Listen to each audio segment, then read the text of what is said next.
کا قول و فعل ایک دوسرے سے مختلف کیوں ہوتا ہے؟ ہاں، یہ فہیم کا بہت قیمتی سوال ہے جو آج کل عام طور پر کیا جاتا ہے، اور تمام جو ہے وہ شیعہ اکثر نوجوان ان چیزوں پہ شبہات کا شکار ہو جاتے ہیں کہ جب معصوم کا قول ایک ہے، پیغمبر نے فرمایا کہ اولنا محمد، اوسطنا محمد، آخرنا محمد، کلنا محمد، یہ حدیث ہے، تو پھر مجتہدین کے تو فتوے آپس میں نہیں ملتے ہیں، ان کے ہم کیسے مانیں؟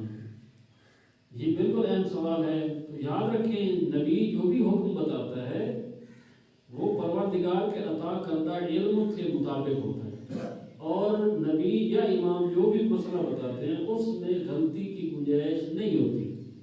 نبی یا امام اس دنیا میں تشریف لانے کے بعد کسی مدرسے میں، کسی استاد کے پاس، کسی کلاس میں جا کر پڑھنے کا محتاج نہیں ہوتا ہے، بلکہ وہ اس دنیا میں عالم تشریف لاتے ہیں، پروردگار نے ان کو علم البدیت فرمایا ہوا ہوتا ہے۔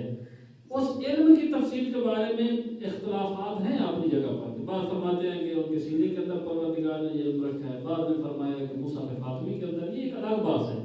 لیکن بہرحال معصوم کے پاس جو علم ہوتا ہے وہ حقیقت میں جو میرا اس وقت وظیفہ ہے، جو لوح محفوظ پر پروردگار کے ہاں لکھا ہوا ہے، بالکل اس کے مطابق ہوتا ہے۔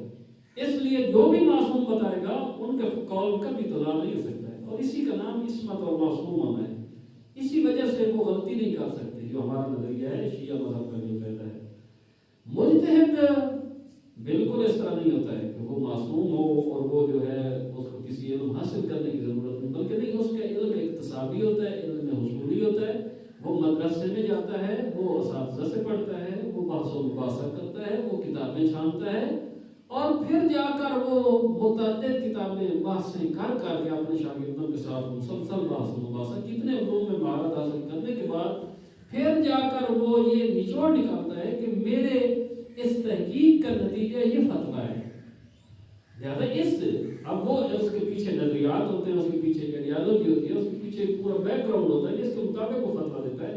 وہ مختلف ہو سکتا ہے، ایک مجتہد کا مختلف ہو سکتا ہے، دوسرے مجتہد کا مختلف ہو سکتا ہے، تیسرے مجتہد کا مختلف ہو سکتا ہے، کیونکہ اس کا فتویٰ ان نظریات اور ان بیانات اور ان مبانی کے اوپر قائم ہوتا ہے، اس لیے اس میں اختلاف ہو جاتا ہے۔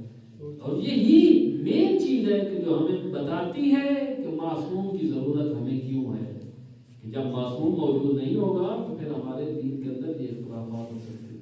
بالکل اس کی کتنی متعدد مثالیں بھی یہاں پر معاشرے میں موجود ہوتی ہیں کہ یہ ایک بنیادی مسئلہ ہے کہ معصوم کا علم جو ہے وہ پروردگار کی طرف سے ان کو عطا کرنا ہے، جبکہ مجتہد کا علم اس دنیا میں آ کر دنیاوی وسائل سے اس نے علم سیکھنا ہوتا ہے۔ یہ علم محدود ہے، اور وہ علم جو ہے پروردگار کی طرف سے عطا کیا گیا ہے۔ خدا کی نسبت تو محدود ہے، لیکن ہماری نسبت وہ محدود نہیں ہے، ہمارے ہم اس کی حد معین نہیں کر سکتے کہ معصوم کا علم کس قدر ہوتا ہے۔ ہاں، خدا کی نسبت وہ علم محدود ہے۔ بس مجتہد جو ہوتا ہے وہ غیر معصوم ہوتا ہے، امام معصوم ہوتا ہے۔ مجتہد سے غلطی ہو سکتی ہے، امام سے غلطی نہیں ہو سکتی ہے۔ امام جو ہوتا ہے وہ منصوص ہوتا ہے، یعنی پیغمبر نے باقاعدہ اس کا نام بتایا ہے کہ یہ امام ہے، یا ایک امام نے اپنے بعد والے آنے والے امام کے بارے میں بتایا کہ میرے بعد آپ کا یہ امام منصوص ہوتا ہے، جبکہ مجتہد منصوص نہیں ہوتا ہے۔ امام یہ نہیں فرماتے کہ آج کے زمانے میں فلاں مجتہد ہے، آپ اس کی تقریر، امام نہیں بتاتے، امام نے صفات بتائی ہیں کہ جو ان صفات پہ پورا اترے گا آپ نے اس کی تقریر کر لی تھی۔ تو یہ شبہات ایجاد کیے جاتے ہیں خواہ مخواہ میں نوجوانوں کو پریشان کرنے کے لیے، چونکہ زمانہ غیبت کا ہے، امتحان کا زمانہ ہے۔ ایسے زمانے میں ہمیں ان صفات سے مجتہدین کو پہچان کر ان کی تقریر کر کے خود کو اس دنیاوی اور اخروی زندگی میں سعادت تک پہنچانا ہے۔ بس مجتہد اور معصوم کے قول، معصومین کے قول میں فرق نہیں ہے، چاہے پہلے کہو آخری کہو، یا ایک ہی ہے، کیونکہ ایک ہی حقیقت ہے اور خدا کی طرف سے عطا کی گئی۔ جبکہ مجتہدین کا جو علم ہے وہ اس دنیا میں آ کر حاصل کرنے کے بعد ہوتا ہے، متعدد نظریات پر مبتنی ہوتا ہے، جس کی وجہ سے ان کے فتاوی میں اختلافات ہو سکتا ہے۔ اور ہمیں اس حوالے سے پریشان ہونے کی بالکل ضرورت نہیں ہے، بلکہ ہم نے جس مجتہد کو عالم جان کر تقریر کر رکھی ہے اسی کے بتائے ہوئے فتوے کے مطابق عمل کریں گے۔ یہ پروردگار کا ہم پر احسان ہے، اور امام زمانہ کا ہمارے اوپر لطف کرم ہے کہ ہم اس کی تقریر کر کے اپنی جان چھڑا سکتے ہیں۔ اگر فتوے میں اختلاف ہو تو وہ مجتہد پروردگار کی بارگاہ میں معذور ہوگا یا مخطئ ہوگا، یہ اس کا معاملہ ہے۔ ہم معذور ہوں گے کہ پروردگار ہم نے جس کو اپنے زمانے میں سب سے بڑا عالم سمجھا تھا غیبت کے زمانے میں، ہم نے اس کی تقریر کی اور اس کے فتوے پر عمل کیا، اور یہی عقل اس کا حکم لگاتی ہے. صلوات. اللهم صل على محمد وعلى محمد وآل محمد. اب ایک اور